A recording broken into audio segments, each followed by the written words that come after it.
Good evening, and thanks for coming to, let's see if I learn to count in liberal education, the 4th year of Lonergan Workshop's contributions to church in the 21st century, and the first year in which we're doing it for the division or the interest of the church in the 21st century under the heading, the Catholic Intellectual Tradition.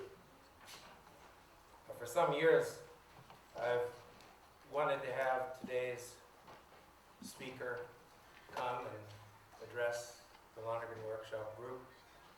And the reason is he's one of the best and nicest things here at BC.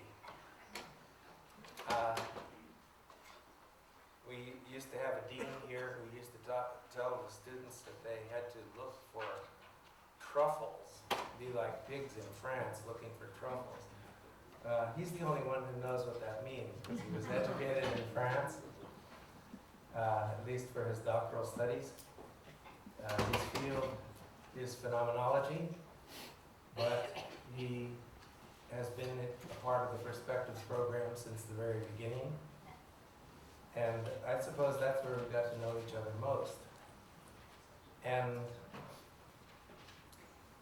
one thing I just always looms in my mind when I think of this professor was that one of the first times he dared to teach Perspectives 4, which is on maths and science. My son was in his course. And he was astonished. He rarely hears professors say they don't know something, but he never saw a professor put a problem up on the board and figure it out together with the students, in the sense that he didn't know too much more than they about how to solve a thing. But of course, he's an A student from the beginning, so he came through. Years later, when I came across him, he had just bought, was it Mathematica? Yeah. What every genius in math needs on the computer. So he keeps going in all these different directions. And furthermore, he has been the chair of the University Core Committee since '92. So he has a lot of experience in thinking about these matters. And even a person who is well acquainted with the Jesuit tradition is no longer necessarily very well acquainted with its ideas about education. And so Dick always does his homework, and we're going to learn a lot tonight. But most of all, it's a tremendous pleasure and honor for me to introduce him here this evening, Professor Richard Cobb-Stevens.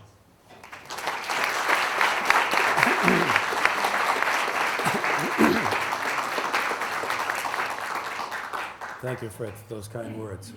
Let me get my water ready here.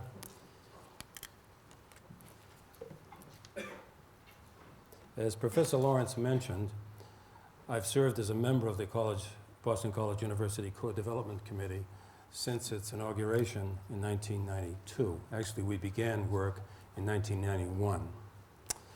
The committee was created in 1991 at the end of 2 years of deliberation by what was then called the Task Force on the Core Curriculum.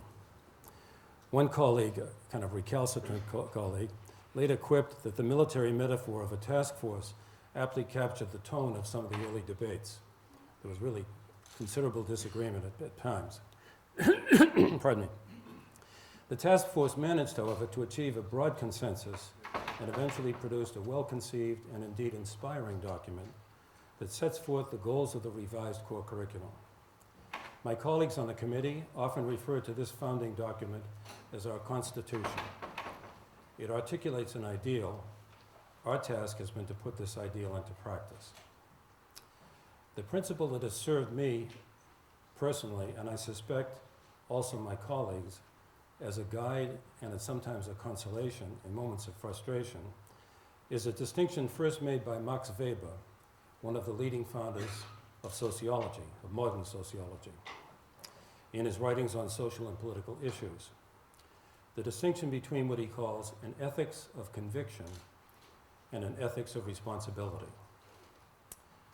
The term ethics of conviction refers to an ideal goal often enunciated by some prophetic voice.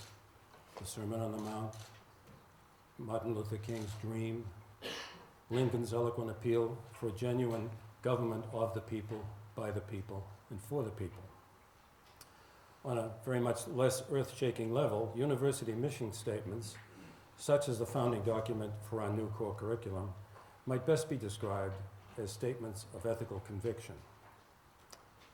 The term ethics of responsibility, by contrast, refers to the ethical attitude or style that is required within the complex practical realm of real but limited possibilities. In this realm, we must deal with conflicting lesser goals, financial constraints, reasonable or sometimes unreasonable disagreements, and cultural conflicts. Here the ideal goals may begin to seem remote and unrealistic, and the problems too complex and even intractable.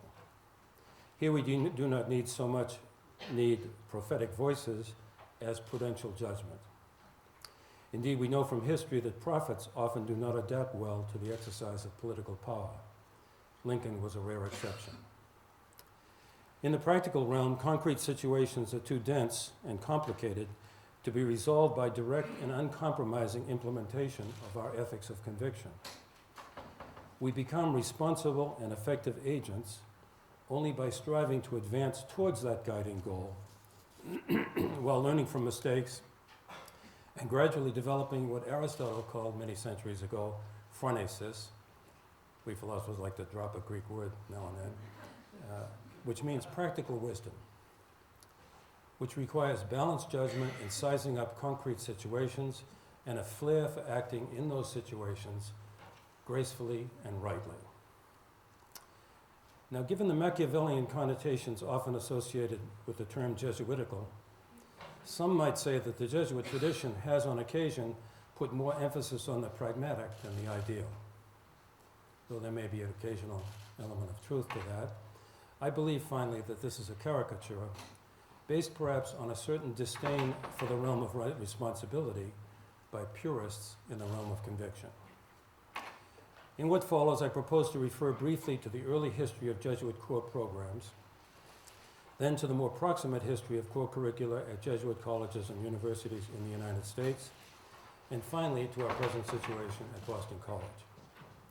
I will mention what I take to be both the strengths and the weaknesses of this long tradition and of our own core program. In particular, I will highlight some of the complex problems that we, the members of the core curriculum committee, encountered in our efforts to exercise responsible practical judgment in implementing the core mission statement. You may find it instructive and perhaps even entertaining at times to hear how some of the best laid plans can go awry and how one can muddle through nonetheless. So part one, the early history of Jesuit core programs. This, by the way, was kind of a discovery for me. I just spent considerable time in the past couple of weeks reading up on this topic.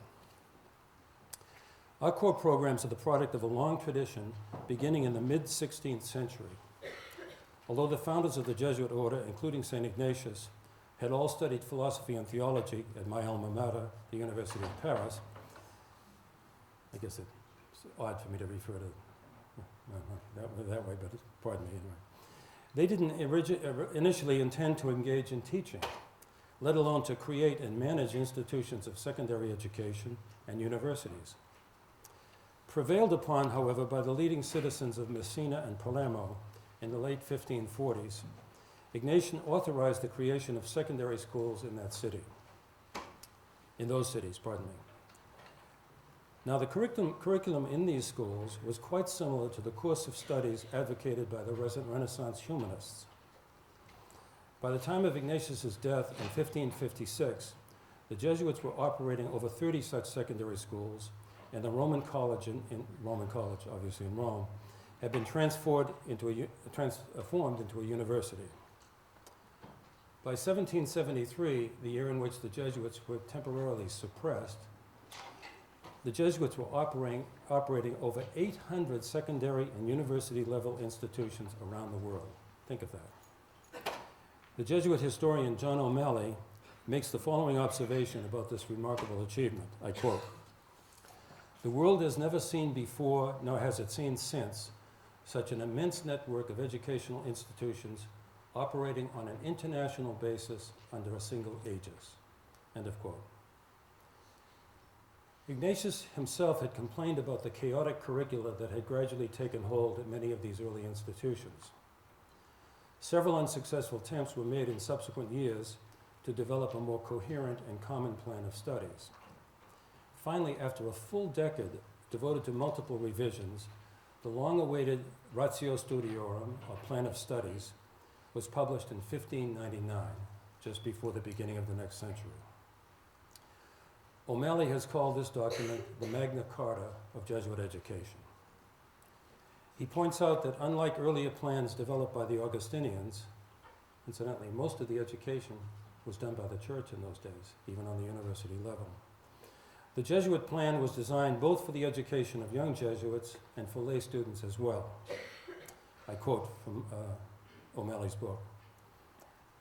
"The plan of studies now included the humanities, literature, history, drama, and so forth, and the sciences, as well as philosophy and theology, the traditionally more clerical subjects." End of quote. He adds that this was an important development because it meant that the Jesuits recognized that humanistic and scientific subjects dear to the Renaissance were compatible with the philosophy and theology that tended to dominate in the scholastic programs of the Middle Ages. So they had already made a kind of synthesis between new and old, to be part of the theme of my paper. The centerpiece of Jesuit education was now a common curriculum that emphasized the study of the defining works of the humanities, also the exact and natural sciences, in other words, mathematics, physics, and so forth, along with the great works of philosophy and theology. In other words, the original Jesuit core curriculum was a great books program, roughly comparable to contemporary undergraduate curricula at institutions such as St. John's Annapolis. Many of our honors programs would be the closest example of this model in contemporary Jesuit colleges and universities. Now here is a description of a version of the Jesuit curriculum taken from the autobiographical reminiscences of a very distinguished graduate of one of those colleges, René Descartes. I quote, "I was educated in one of the most celebrated schools in Europe. I learned that the study of languages is necessary to understand the works of the ancients, and that the delicacy of fiction enlivens the mind, that famous deeds of history ennoble it, and if read with understanding, aid in maturing one's judgment, that the reading of all the great books is like conversing with the best people of earlier times, that poetry has enchanting delicacy and sweetness, that mathematics has very subtle processes which can serve as much to satisfy the inquiring mind as to aid all the arts and diminish human labor." End of quote. Note that the early Jesuits seem to have taught their students to write well. Now, like many a subsequent student in Jesuit colleges and universities, and indeed in any colleges and university, Descartes went on to make some forceful and eerily familiar criticisms of the curriculum. His first objection: many courses are not sufficiently contemporary. We've heard that before, I think. And I quote, "Conversing with the ancients is much like traveling. When one spends too much time traveling, one becomes at last a stranger at home. And those who are too interested in things that occurred in past centuries are often remarkably ignorant of what is going on today." End of quote. Second objection: other courses are not practical enough. I quote, "I was especially pleased with mathematics because of the elegance of its proofs, but I did not see its usefulness at all." End of quote. Finally, some courses deliver something other than what they promise. In other words, they don't deliver what is advertised in the catalog. I quote, "Philosophy," and unfortunately he takes a hit at philosophy here. "Philosophy taught us students to talk with an appearance of truth about all things, and thus to make ourselves admired by the less learned." End of quote. I'm reminded here of a criticism that John Searle, a contemporary analytic philosopher, makes of certain philosophical positions that he doesn't agree with. He calls them instances of obscurantist terrorism. Obscurantist for obvious reasons, and terrorism because most people don't understand what they're talking about, but they're terrorized into pretending that they do. I think that happens a lot, you know.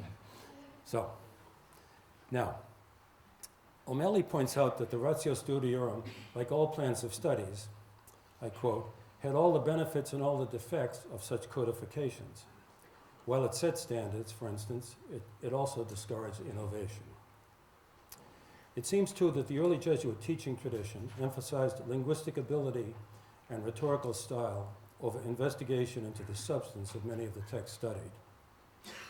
The choice of literary texts at the French Jesuit College at La Flèche, for example, where Descartes was a student, testifies to this emphasis. Although Ovid, Virgil, basically they studied the ancients at that time. Although Ovid, Virgil, and Catullus were included in the Latin classes, the study of Cicero's work, and especially his Latin style, predominated. In the study of Greek authors, passages from Homer, Pindar, Demosthenes were subjected to criticism based on Aristotle's rhetoric and poetics. In other words, his works dealing with style. One has the impression, Stephen Galkoger remarks, that, by the way, is a professor from Australia whom we had visiting our department a year or so ago, a great Descartes scholar and a wonderful person.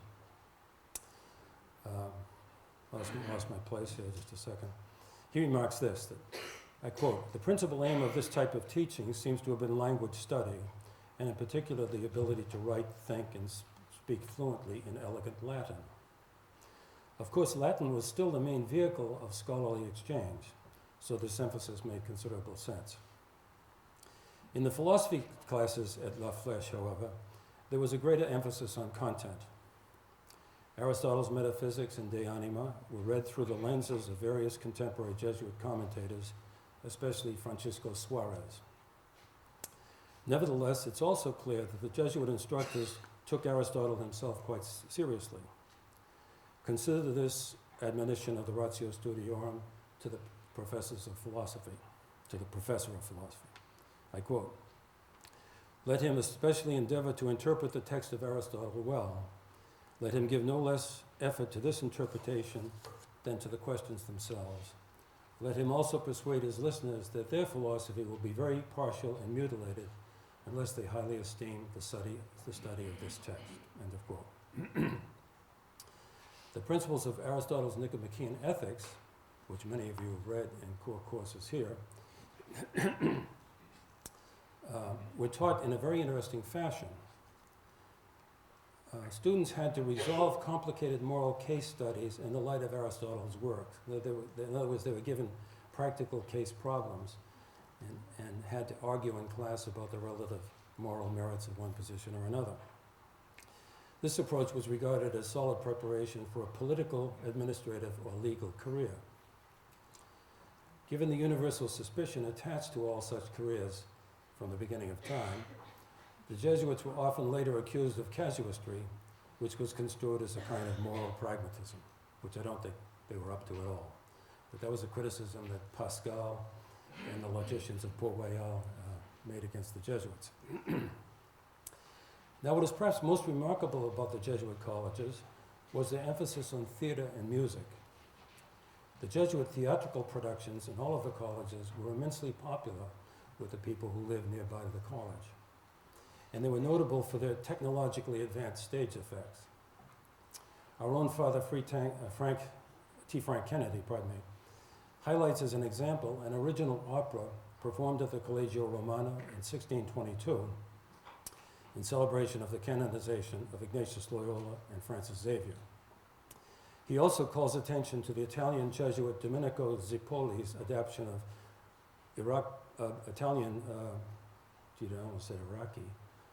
Italian Baroque music to choral performances in remote areas of Paraguay, actually in the jungles of Paraguay, where the Jesuits organized not only schools but entire indigenous communities.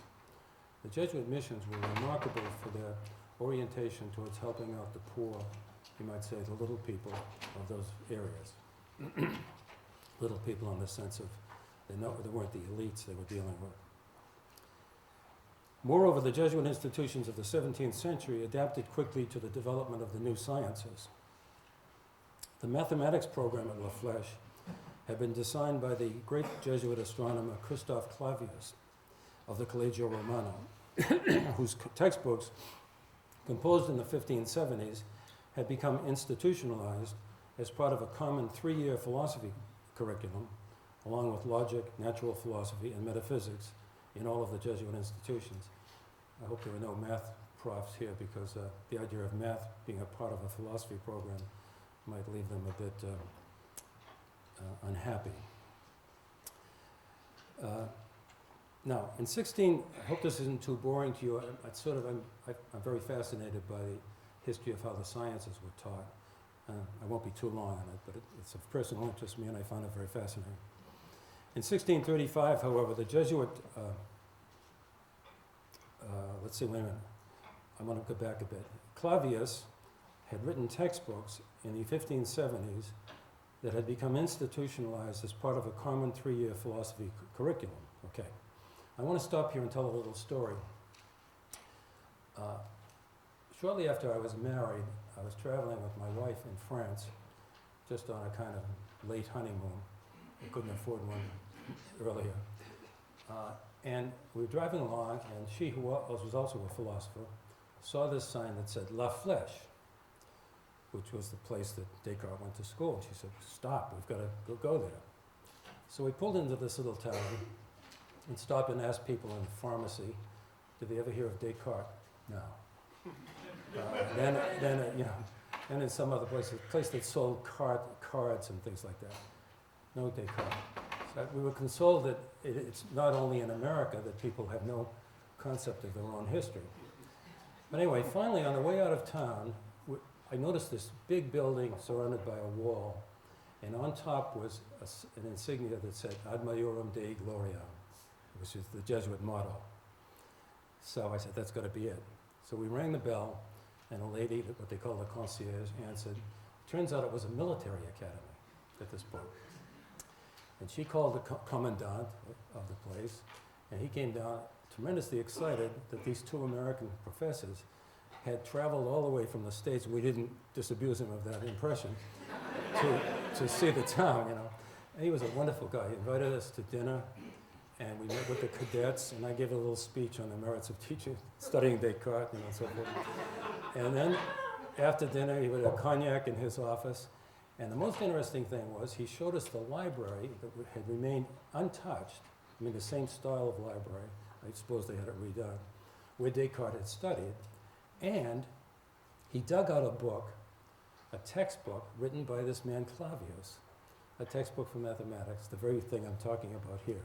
So I was very moved to, personally to see that verified. And he was a big fan of Descartes, of course, and he had all sorts of memorabilia and things. So we had a very pleasant time. All right. Now, what's interesting here is that another Jesuit mathematician named Gulden, it looks like Gulden, a Swiss, proposed a radical reorganization at this time of the map of the exact sciences, as they put it in those days, advocated by Clavius.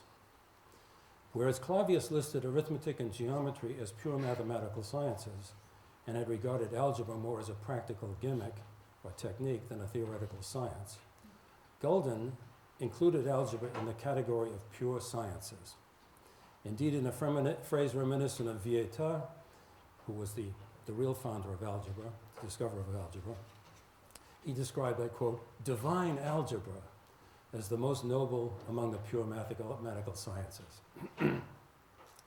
Noting that algebra overcomes the traditional boundary between the continuous and the discrete, that is to say between lines, geometrical lines and numbers, he concurs with the appraisal made by Vieta of the potential advances made possible by the algebraic mode of thinking.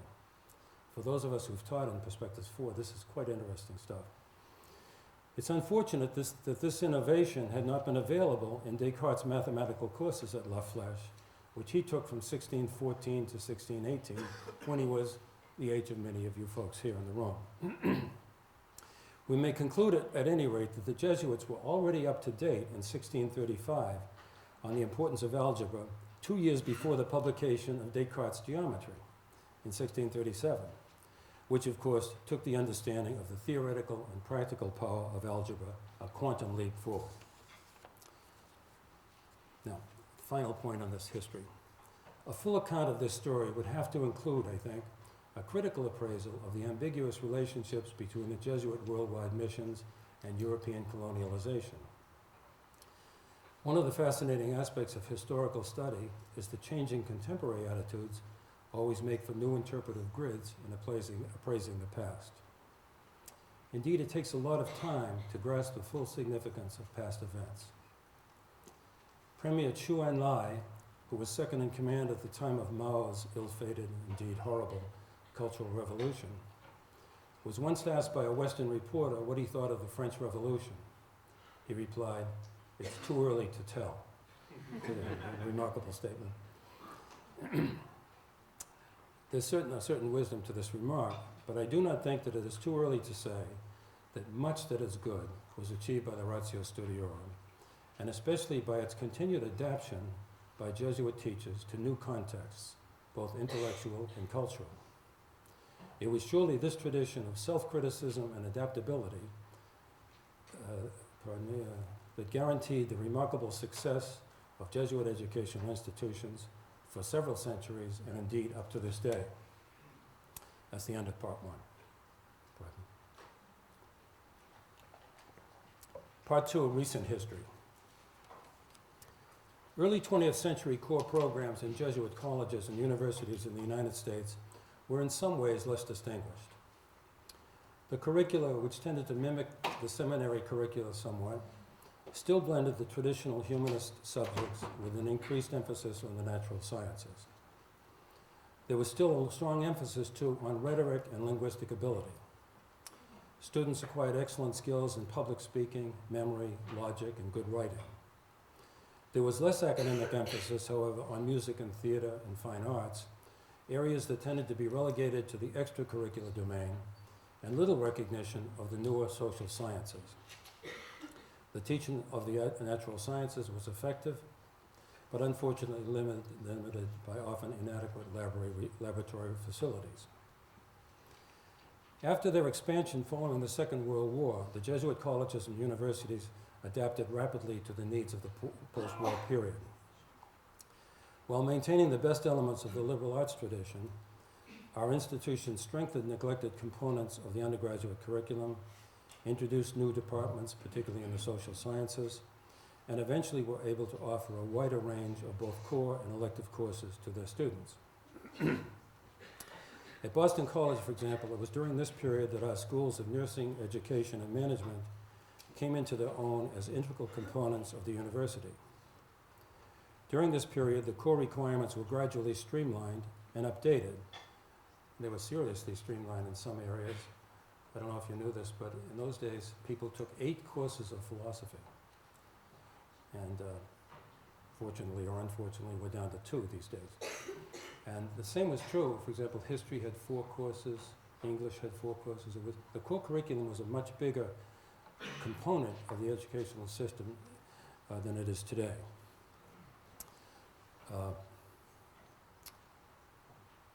For example, I mentioned that already.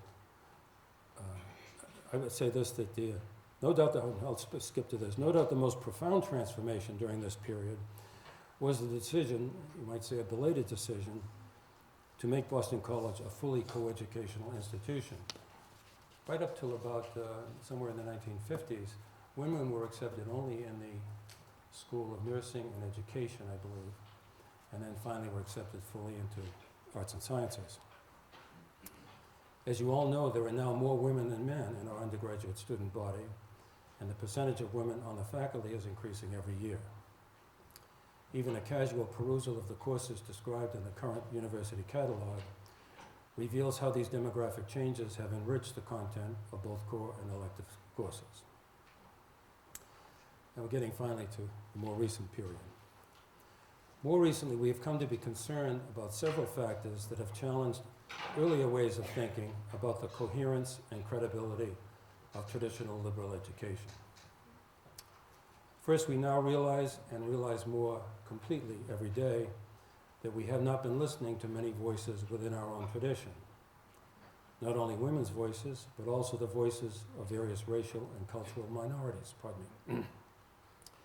Moreover, it is now clear that we have often assumed a chauvinistic and condescending attitude towards non-Western cultural and intellectual traditions. Secondly, it has become increasingly clear that the gap first highlighted by C.P. Snow in his well-known work, The Two Cultures and the Scientific Revolution, 1959, the gap between the cultures prevalent in the natural sciences and the humanities is getting wider today. Among students, I think you'll agree, many science majors admit to being less than enthusiastic about the prospect of required courses in literature and arts. And many humanities majors are simply allergic to the mathematical thinking required by most science courses. Third problem, we now realize that the ever-expanding need for specialized competence in almost every field has encouraged the proliferation of narrowly focused and highly technical graduate and even undergraduate programs. Combined with ever-increasing emphasis for faculty on research and publication, this drift towards specialization comes into conflict with the ideals of traditional liberal education, which, whatever its limitations, had provided for earlier generations of both faculty and students a common intellectual heritage and a steady moral compass, I would add. Our revised curriculum at Boston College has been fundamentally an effort to address each of these three issues. Once again, I think, in the spirit of combining tradition with intelligent innovation. So I come to part 3. The current core curriculum at Boston College. Most of you are no doubt fully aware of the current core requirements at Boston College. 2 courses in each of the following subjects: history, philosophy, theology, the natural sciences, the social sciences, and 1 course in cultural diversity, literature, mathematics, fine arts, and writing. Incidentally, the earlier core curriculum offered students a choice between fine arts and mathematics, thereby accentuating and exacerbating the cultural gap between what one student at the time referred to as literary flakes and science nerds. Really, the idea that they didn't ask the math and science students to take fine arts or the literary students to take mathematics seems to me a very big mistake in the core curriculum, in the older core curriculum. Because what's the purpose of the core? Is to introduce people to fields other than the ones they're interested in, so that their education becomes broader and opens up other possibilities to them. You're all aware of the list of courses we have to take. You may be less aware of the following criteria for core courses that were set forth in the founding task force document, which incidentally you can find on the net if you simply look up core curriculum. This document was published in 1991. And it lists 6 characteristics of core courses. And this has been the guiding ideal of our core curriculum committee. We try to check every single syllabus of every course, of every section of every course, to see if they meet these criteria. First, the core curriculum should address what's always been called perennial questions, such as the origin and destiny of human existence, the foundations of morality, the rights and responsibilities of men and women as agents of truth, as agents of justice, and of political and economic communities. Obviously, now some disciplines focus more explicitly on such topics than do others. For example, it's hard to ask the math department to offer much in this area. But most core courses, most disciplines, have a lot to contribute to this question. History certainly does, literature does, philosophy does, theology does, etc., sociology. Second goal is this: the core curriculum should address issues of cultural diversity and topics that gain in importance, this is a phrase from the document, when viewed from the perspectives of non-Western peoples and of minorities within Western societies. Once again, most core disciplines have important contributions to make to this new emphasis.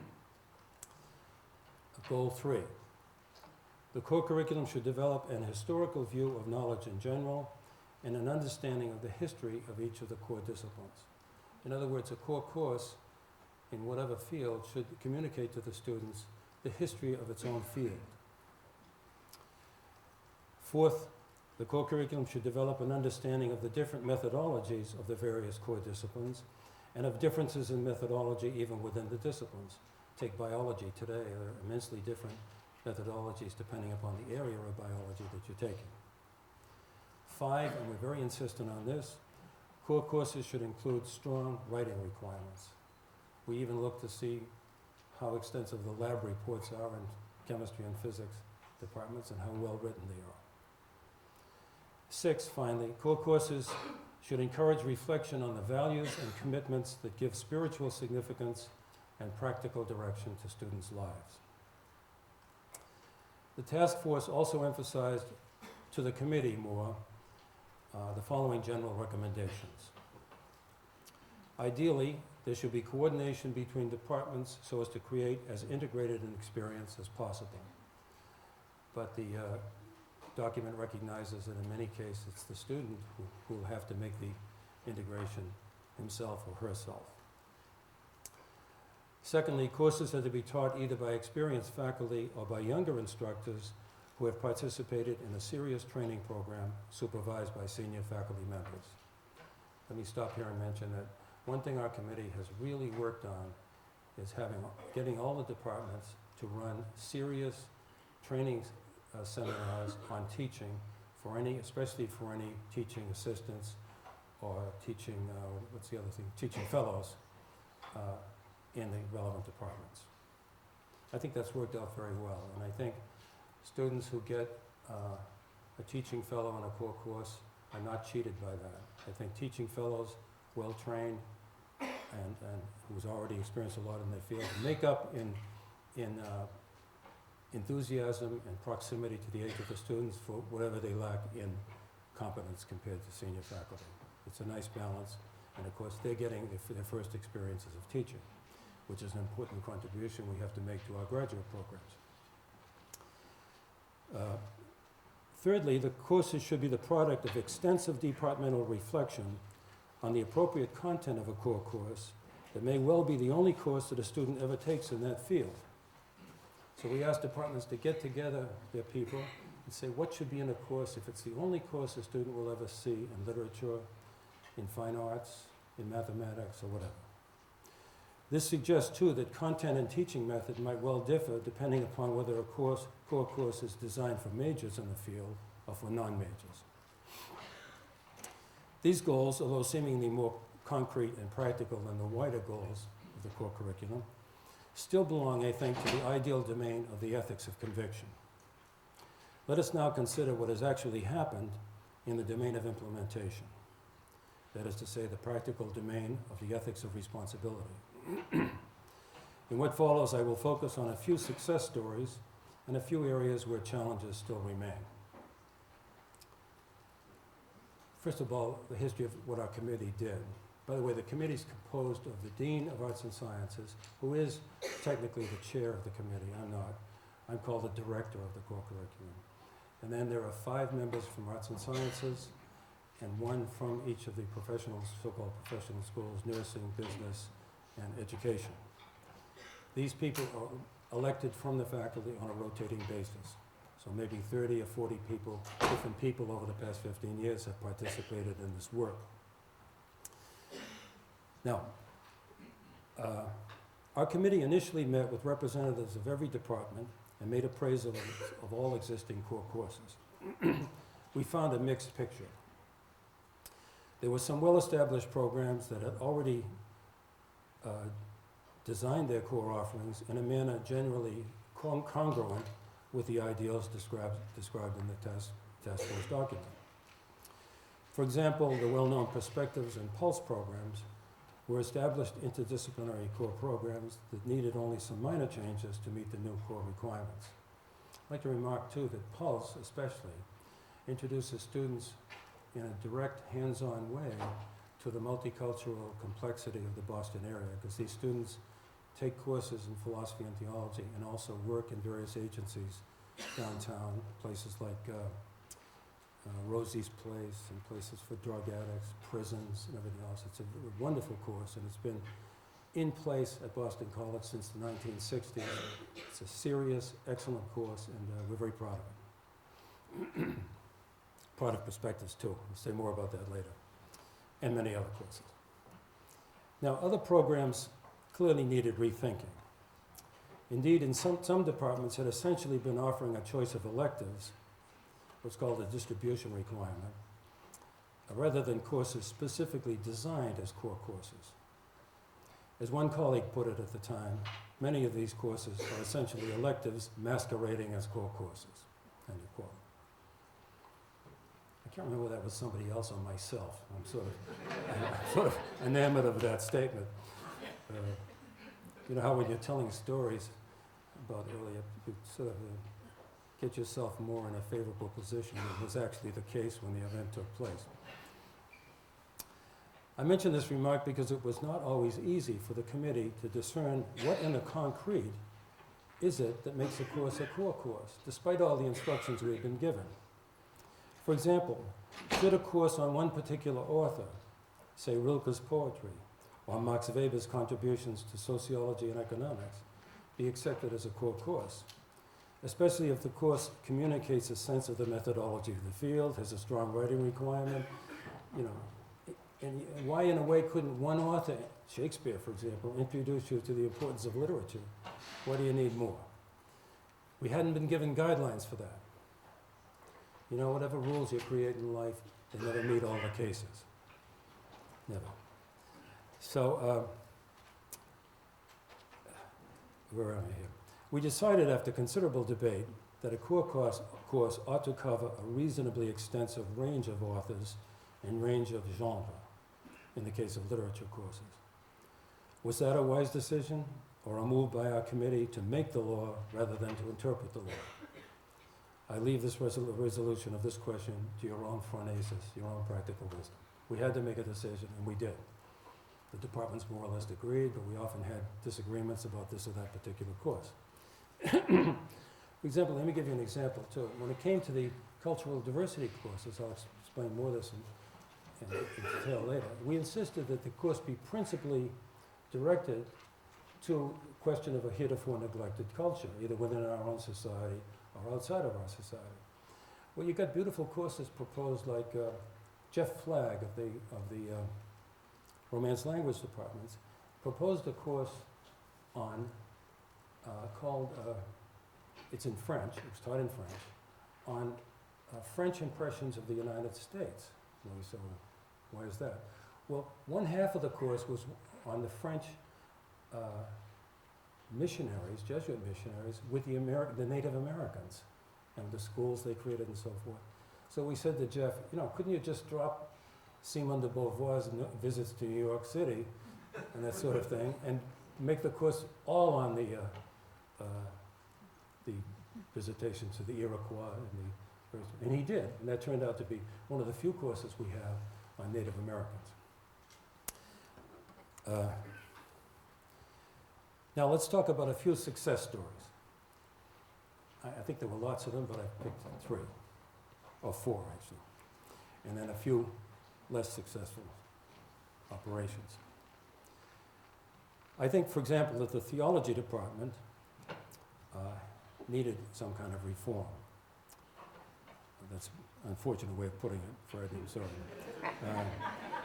But apart from its Perspectives program, they had been offering, for a variety of reasons, a wide variety of courses, many of which did have the look and feel of genuine core courses, while others seemed to be typical of electives. The department agreed with this analysis and responded quickly and effectively to the criteria articulated by the task force document. Within a couple of years, and that's fast to overhaul a system completely, the theology core program was completely reorganized and consolidated into 4 well-conceived options. Biblical Heritage, which was basically Jewish and Christian Bible, a course entitled Exploring Catholicism, Tradition and Transformation. Note the Jesuit tone to this whole thing, tradition and transformation. Then a course called Christian Theology, and then finally The Religious Quest, Comparative Perspectives. And that course, which many of you have probably taken, compares Christianity with Buddhism, Christianity with Hinduism, and so forth. I think another great success story was the first year writing seminar. This seminar never existed before the new core. Therefore, it's doubly a success because it was entirely new and also well developed and continuously monitored by the English department. Each seminar group of 15, maximum 15 students, meets with the instructor for 2 hours per week. In addition, on a weekly or almost weekly basis, they tell me, the instructor meets with individual students or small groups of 2 or 3 students to discuss the evolving work of each student. Assignments include writing in a range of genres and critical appraisal of written texts, either published pieces or the works of fellow students. There is also at least one writing project that includes academic research to get students used to papers with research characteristics such as footnotes and so forth. These seminars are directed by regular faculty, adjunct faculty, part-time adjunct and full-time adjunct faculty, and teaching fellows. And all the teaching fellows who serve as instructors in the program are required to complete a graduate seminar entitled Composition Theory and the Teaching of Writing in the year prior to their teaching. There initially was some complaints about this course that they spent too much time on things like diaries. One of the theories is you get students more easily interested in writing by writing things about themselves, which appeals to all of us. But I think they've moved away from that more towards expository writing. At any rate, there's a good mix right now. And we were quite impressed recently, just a couple of weeks ago, with our latest meeting with that department. Permit me to dwell more in detail on what I take to be another big success story, the creation of a wide variety of cultural diversity courses. Let me begin by describing how we went about encouraging and monitoring the development by various departments of the approximately 250 cultural diversity courses now available to students. I counted them last night. I was tired. I may have missed it by 10 or something. But it's big. Although, of course, not all 250 courses are being offered in any given semester. You might have 40 or so. Now, early meeting with department representatives revealed that we had quite a few for the time, perhaps 40 courses on the books already, that seemed to fit the description of a cultural diversity course given by the task force document. I remember, however, a period of genuine panic when we began to realize how many additional courses we would need, given that professors ordinarily do not want to commit themselves to teaching the same course every semester. During a public discussion, I believe in this auditorium, following a progress report that I delivered to the faculty, several colleagues suggested forcefully that we would never be able to have an adequate number of cultural diversity courses online in time for the full implementation of the new core curriculum in 1995. I should add that this implementation took that long because we did it in a staggered fashion. So the first year, for example, the new core went in, the other 3 years were on the old core, then the second year, etc. So it was chaotic. The scene was chaotic because students weren't sure that they should be in the old core or the new core. The whole thing was in transition. So we actually had 4 years to achieve the goal we wanted in the cultural diversity courses. But it was still a daunting project. For after all, there are over 8,000 undergraduate students at Boston College, and they all had to take one of these courses. At times, I began to feel like a manager at Dell Computer's assembly line. You know, the Dell success story is because they have the parts brought in just at the time you need them. You know, we were just barely making it every year. Fortunately, however, our departments in fact proved to be incredibly responsive and responsible. We received many more proposals than we needed. Moreover, we were able to set up the following rigorous criteria for the acceptance of these proposals. First, we insisted that it is not sufficient that a course touch briefly on some heretofore neglected culture. The principal focus of such a course must be directed upon the culture in question. That's the criterion we used to pressure the professor I mentioned, Jeff Flagg earlier, who had done a lovely course on the Native American peoples and also other French visits to New York. Secondly, we looked for courses that not only offered a competent academic presentation of some aspect of another culture, say Islamic art or Chinese philosophy, but also were specifically designed to compare that culture with our own and to broaden our students' attitudes towards that culture. So we looked in the syllabus for, in other words, you could have a kind of technical course on, say, Japanese art that had nothing to do with culture. It had to somehow show how the art was related to the culture and how different it was from ours and what the reception would be in our culture and so forth. Incidentally, the committee had to deal almost immediately with a contingency that had not been foreseen in the task force document. Some 40% of our students now spend a semester in a foreign country. I was pleased to see recently in the Boston Globe that Harvard University, our great friends, only had about 18% of their students traveling to foreign countries in the course of the 4 years, and they're obviously increasing it, whereas we were listed with the 40% along with Tufts University. So it was natural in this situation that students should wonder whether a course taken in a foreign country might count for cultural diversity. It seemed absurd, for example, to deny such credit for courses on Chinese culture taken in China itself. Well, we had courses in Manila, at the Jesuit institution in Manila, the Ateneo, on Philippine culture. Well, you can't do better than that. So we realized we had a problem, a pleasant problem. But how resolve it? We set up a procedure whereby a student may submit a syllabus to the core director by email, and he or she will decide whether the course meets the criteria. I'm the person they dumped the job on, in short. But somebody had to do it. And it's very interesting, but I get at least 4 to 5, maybe 10 proposals a week, even in the summer. And some of them are really wildly inappropriate. So I thought I'd share a couple of them with you. Last year, remember this is a cultural diversity course, and the criteria are clear.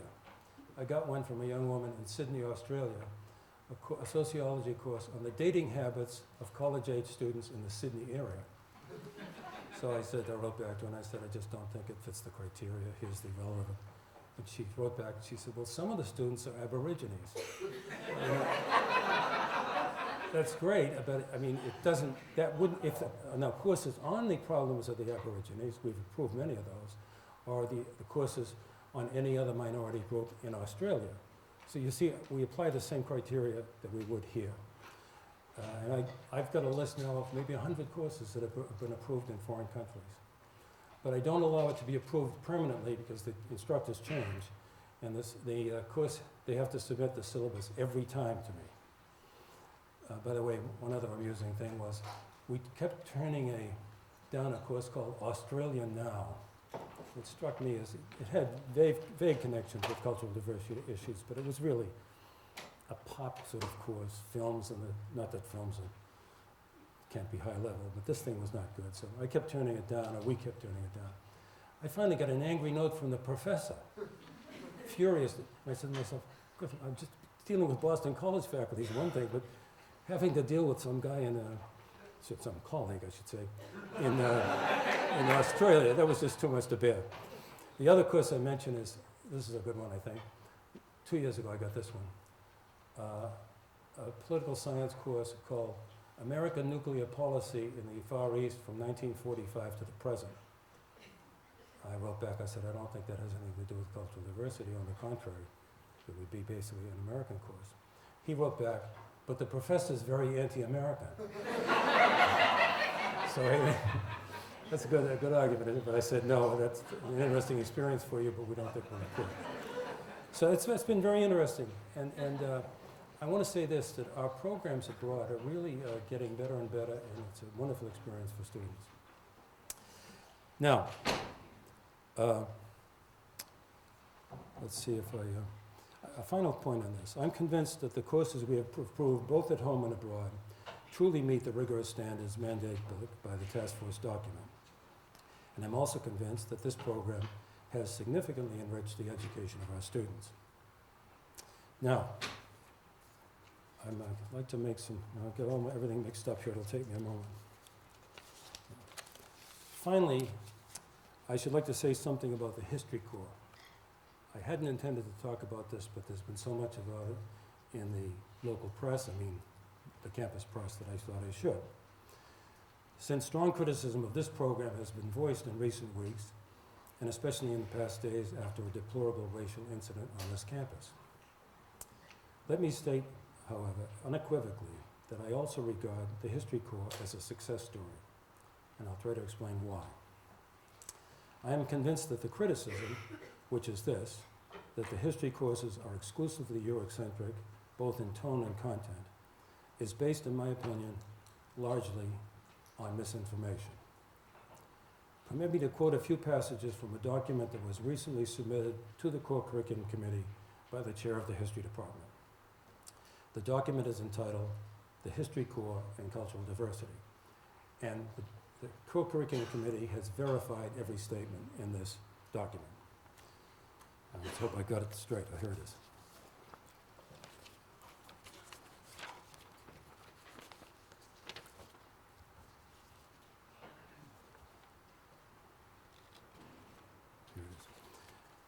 She talks about the history of the core and its generally Western orientation, and then says this. The history core, however, has also significantly changed over the years, particularly in response to changes in historical understanding.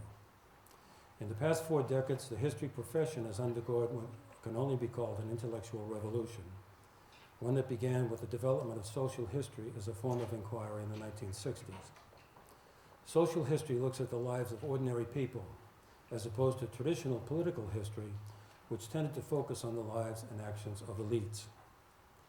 The development of social history vastly widened all historians' intellectual horizons, and the content of the course soon changed as faculty slowly incorporated, these new areas of inquiry. This in itself significantly diversified the core as the curriculum came to include the experiences of numerous groups who had not previously been considered: women, peasants, slaves, workers, Jews, Native Americans, and so forth. The inclusion of these groups' experiences also meant that the larger questions addressed by the course grew to include issues of race, ethnicity, and gender. Second, and more significantly, historians have increasingly come to appreciate how Europe in the period since 1500 did not just dominate the European world, but was in constant interaction with it. In other words, historians have increasingly come to appreciate that to fully understand modern history requires that much more attention be given to the non-European world and to its relationships with Europe and the United States, as well as to the creation and evolution of the global community in which we all live. Hence, in the past 2 decades, the Corps has broadened its focus to take more account of the relationship between Europe and the rest of the world. Then she goes on to, I'm jumping a bit, but read the next section. Responding to this new appreciation of the need to set European developments in a more global context, the department has developed a number of courses in the 1990s that focused specifically on the relationship between Europe and some other region of the world. Taught by our Latin American, Asian, Middle Eastern, and African specialists, these courses integrated the history of Europe with the history of another region of the globe. Over the past several years, some of these courses have de-emphasized Europe and taken on a more global approach, examining the history of the modern world from the perspective of Asia, Latin America, and Africa. Both types of courses offer alternatives to our Europe-focused core courses and are especially popular with students interested in international studies and other interdisciplinary area studies and programs. Then she goes on to list some modern history, Asia and the world, modern history, globalization, modern history, Europe and the Americas, and so forth. And she adds this, which I found extraordinary, and I checked this out. While our remaining core courses focus more on European history, these classes increasingly include lectures or readings that explore wider global relationships. One gets a sense of this expanded curriculum by surveying the required readings. Now, this is in the courses that are more Eurocentric. For example, Miguel León Portilla, The Broken Spears, The Aztec Account of the Conquest of Mexico. William Cronin, Changes in the Land, Indians, Colonists, and Ecology of New England. Sounds interesting. David Northrop, who's a professor in the department. Africa's Discovery of Europe. Stuart Schwartz, Victors and Vanquished, Spanish and Nahua Views of the Conquest of Mexico. Herb Klein, The Atlantic Slave Trade. John Wills, A Global History. Oloda Equiano, The Interesting Narrative, some person whose name is Equiano, I presume from maybe an African culture, I don't know. Patricia Risso, Merchants and Faith, Muslim Commerce and Culture in the Indian Ocean. Bartolome Las Casas, A Short Account of the Destruction of the Indies. Jonathan Spence, The Death of Woman Wang. It goes on like that for pages. And these courses are in the syllabi. Finally, point is this. The history department has worked hard to improve the core over the years to respond to new knowledge of the past, to the changing needs of the university, and to our own society's increasing sensitivity to issues of region, race, and gender. The external review committee that evaluated the departments in the spring of 1996 was deeply impressed by the core, even suggesting that we might serve as a model for other universities because of the ways in which he had combined the traditional European core with newer concerns for world history. I read that report at the time. It was issued by a visiting committee from other universities. More recently, and this is interesting, in a 1903 article in The Heights, praised the hidden diversity of the core. And I think this is the problem the history department has. They have not communicated to the students that they have this variety of courses. We had a meeting, believe it or not, this afternoon that was not scheduled because of current criticisms that had been scheduled a long time ago. We asked the history department to bring in all the syllabi that they use and to make a statement. And this is the statement. But we encouraged them to find a way comparable to what the theology department has done of breaking their core into 4 patterns and having the emphasis of the direction of the core courses under those 4 categories clearer to students. Because what happened is for many years when students looked at the history core, all they saw was European history.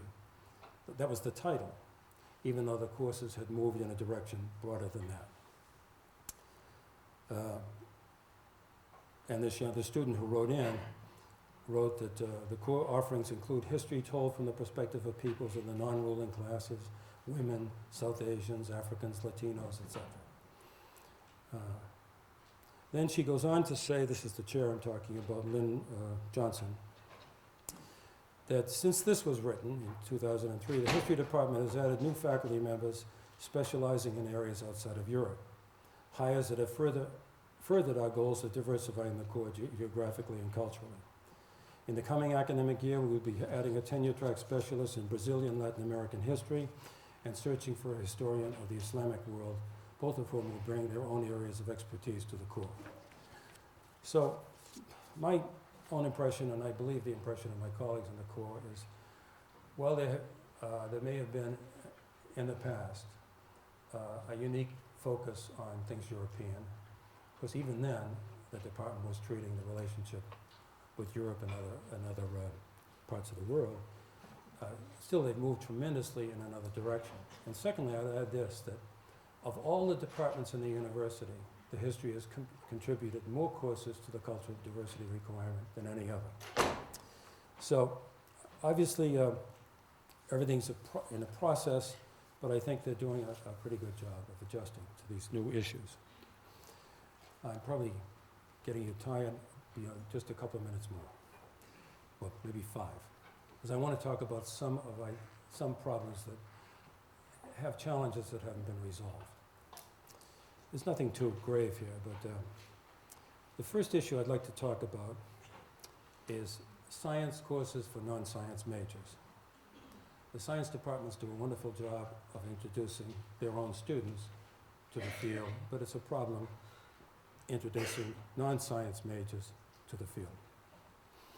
Now, our committee, from the outset, thought that an ideal area where an interdisciplinary approach might work would be in the core sciences and core courses in science and mathematics. We applied for and managed to secure funding sufficient for 4 years of summer faculty seminars on that topic.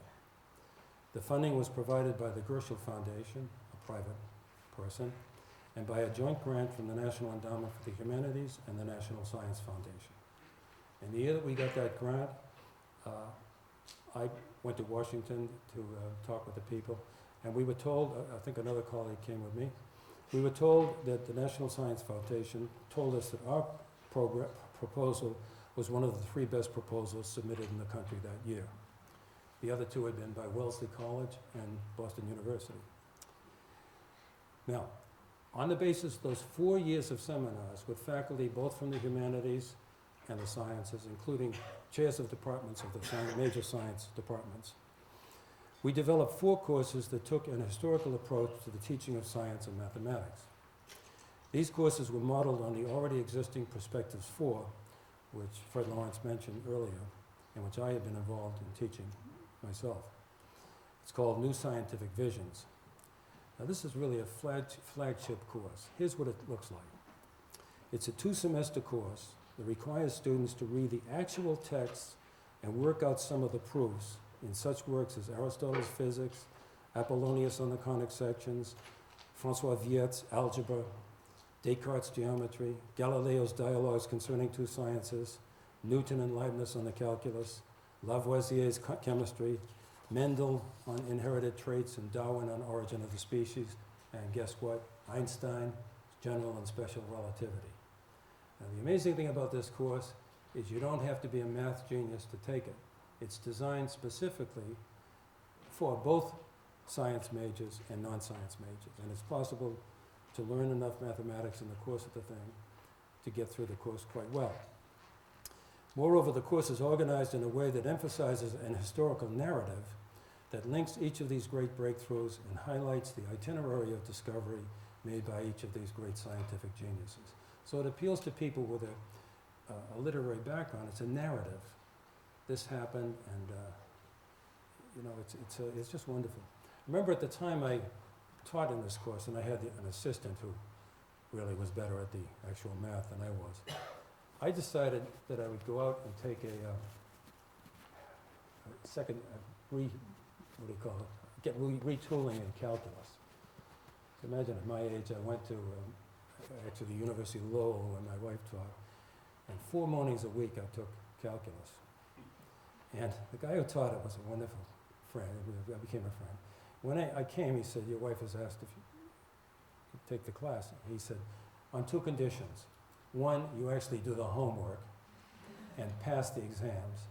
And 2, you don't ask me questions about the ontological status of number, because I do not give a damn about that. Philosophy. But anyway, what struck me of this wonderful teacher is he never put the course in context. He just said, here's how you determine the slope of a curve. He didn't say who invented the thing, what cultural impact it had on the world, where it came from, and nothing about the people, Leibniz and Newton, who invented it. It was astonishing. So I think that for non-science majors, something like Perspectives 4 is a great idea. Now, what happened? Unfortunately, after all those seminars and everything, we have not been able to find a sufficient number of faculty to teach multiple sections of this and other such proposed interdisciplinary courses. Remember, we proposed 3 others. Why is this? It's not laziness of faculty or anything like that. They were very interested in these courses. There was considerable enthusiasm, particularly among senior faculty, for these courses in the science departments. The problem is that the research and publication requirements in the sciences are such that faculty justifiably find it extremely difficult to devote the time and energy necessary to prepare courses that bring together several different disciplines. They're going to get behind in chemistry if they start teaching something else. So they're geared to limited interests. That's the way it works in the sciences. So it's been disappointing, particularly to me, because I went to the trouble of getting that grant proposal going and so forth. Anyway, recently, however, we've begun negotiations again. We're not going to give up on this, and have found a group of colleagues in the natural sciences across 4 different departments who are quite interested in developing similar interdisciplinary courses. So we look forward with hope to a breakthrough in this area. Now, other areas of concern are this. This isn't so much departments, but general problems. First, we're quite concerned about grade inflation, or for some reason they call it grade compression these days. I don't know what the difference is. And we wonder about recent anecdotal claims that some of the core courses may not be sufficiently demanding. Be interested in your opinions about that. I mean, student opinions. When we meet with students, we hear differing opinions on the subject. It's frequently said some of the courses are too easy. I had something just as difficult in high school. Other people say, no, it was very hard for me, and so forth. Second problem, we're equally concerned about the rising number of students who, on the basis of their advanced placement status, are exempted from core curricula. I personally think this is a mistake, but, you know, admissions is competing with other admissions offices and so forth. There's a lot of problems involved here. And some of the advanced placement courses are genuinely comparable, but I have my doubts about many. Thirdly, we'd like to see more and varied interdisciplinary ventures. There's no reason why, really, the A&S Honors Program and Perspectives are the only serious interdisciplinary ways of fulfilling the core requirements. There's a million other possibilities. You could put together history department courses with literature department courses of the same period. There's all sorts of cross-departmental things to do. The problem is that American universities are structured with very independent departments, and if you ask a department to give up a faculty member to do something interdisciplinary, they get nervous about their other obligations. But we keep working at that. A final word on assessment before concluding. Our committee regularly reviews the core offerings of every department that contributes to the core.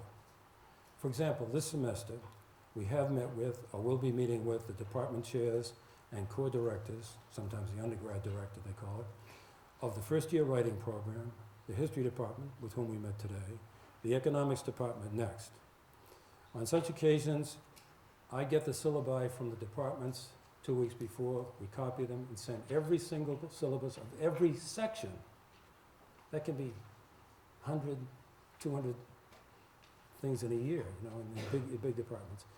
These are copied, sent to the members of the committee. They look at every syllabus, find out if there's a final exam, find out if there's a serious writing requirement, find out if it looks like a core course. We don't mess around with academic freedom, their interpretations of anything or anything like that. A lot of work, though. We'll also be meeting later this semester with Professor James Weiss, whom I notice is here this evening, who's compiled results of a questionnaire about the core curriculum that was completed by students in last semester's capstone program. It's some kind of a survey where we find out what capstone students in their senior year think of the core. The committee also meets regularly with randomly selected groups of students. These focus groups provide us, I think, with a reliable sense of where problems and tensions may be emerging. How do we assemble those groups? I get a list of juniors from the administration, and I start telephoning. And so I'll just randomly pick someone, trying to get a balance between men and women, nursing students, and so forth. So I get somebody in the dorms, and I say, is Kathy there? No. I say, what's your name, you know? she's gonna be my victim, you know? So I say, look, the co-curriculum committee, I'm the chair of this, there's 20 faculty members, so that's my 15 faculty members. And we'd like to invite, say, 20 to 25 students to talk and sound off about the core. She said, I'll tell you what I think of my professor. And so, you know, I said, no, not here, you know. We want your general impressions and what you think your roommates think. So we gradually assemble a group and we meet at least once a year. It's very interesting. And we've learned a lot. I think we need other ways of doing it. But between that and controlling at all times, I shouldn't say controlling, but monitoring the syllabi, I think we have a pretty good view of what's going on. You may not agree. I'll conclude, therefore, I would say much more can be said, much more needs to be done. I have no pretensions that it's a perfect thing, but it's a big operation involving a lot of teachers, a lot of departments, a lot of students. I think we've made a lot of progress, and the curriculum is alive and well. I think Ignatius would be proud. It's easy to say because he's looking down charitably from heaven at us, I presume. I'd like to conclude with something that seems at first to be totally unconnected. I'm going to read a letter written a few years ago to the editor of the Carlisle Mosquito, the local weekly newspaper of the town in which I live, which is about 25 miles from here. The paper's name, The Mosquito, celebrates the least endangered species of the local ecology. The letter is entitled, Seeking Great Depression Memories. I read this sitting on my deck, I think it was during Easter vacation, and all of a sudden I saw the word Boston College. So I'll read this young woman's letter. To the editor, as a child, I never tired of listening to my grandparents tell me about their lives as children. Now, as a U.S. history major at Boston College, I have decided to channel this interest into a formal research project. For my senior thesis, I will study the lives of children who lived during the Great Depression. Because my grandparents are no longer nearby, I hope to make contact with those in the Massachusetts area who lived during this time. I believe that listening to first-hand accounts of Depression-era childhood is one of the best ways to study this topic. If you grew up during the Great Depression, my appeal is directed to you. Please write and tell me about your childhood. Your letter may cover any topic and be of any length. I am interested in hearing about your experiences, and I would be most grateful to receive any accounts that would help me to understand what the Depression looked like through the eyes of a child. Please send your letter to Jennifer Pish, Boston College, Vanderslice Hall, room 317, etc. I appreciate your time and look forward to hearing your history underlined. Jennifer M. Pish. So I said, this is remarkable. So imagine, I'm impressed by this imaginative project and the elegance of the letter. I decided to give Jennifer a call. She wasn't at Vanderslice Hall, but an answering machine referred me to her home in San Antonio, Texas. I had a pleasant conversation with her mother, who told me that they were being inundated with calls responding to Jennifer's letter. Apparently, she placed the letter in every single town paper in the Boston area. That's clever, that's really clever. Jennifer phoned me the next day, and she told me that she first became interested in history as a major when she took Professor John Heinemann's core history course. He had been a member of our core curriculum committee. She was fascinated by his use of diaries and the letters of little people, as she put it, soldiers rather than generals, citizens rather than politicians, to complement the more traditional primary sources, legal documents, treaties, constitutions, autobiographic material on leaders, etc. She also told me, to my delight, that she loved all of her core courses. Now maybe she knew I was the director of the core. You do have to take things with a grain of salt, but she seemed not to be that kind of person. She seemed to be sincere. And that she thought in retrospect that without the core requirements, her interest might have become too narrowly focused. This, by the way, is a comment that we hear from many students who have completed the core requirements. They have this or that complaint about this or that professor, about certain parts of the core, but they all say it was good to have had to take courses in different fields. I did not ask Jennifer about her plans for the future, but whether she has chosen to go on in history or law or business or whatever, I'm confident that she'll do well, and that her love of history and all the disciplines to which she was introduced by our core program will help her to achieve the wisdom necessary to live well. Thank you for your attention.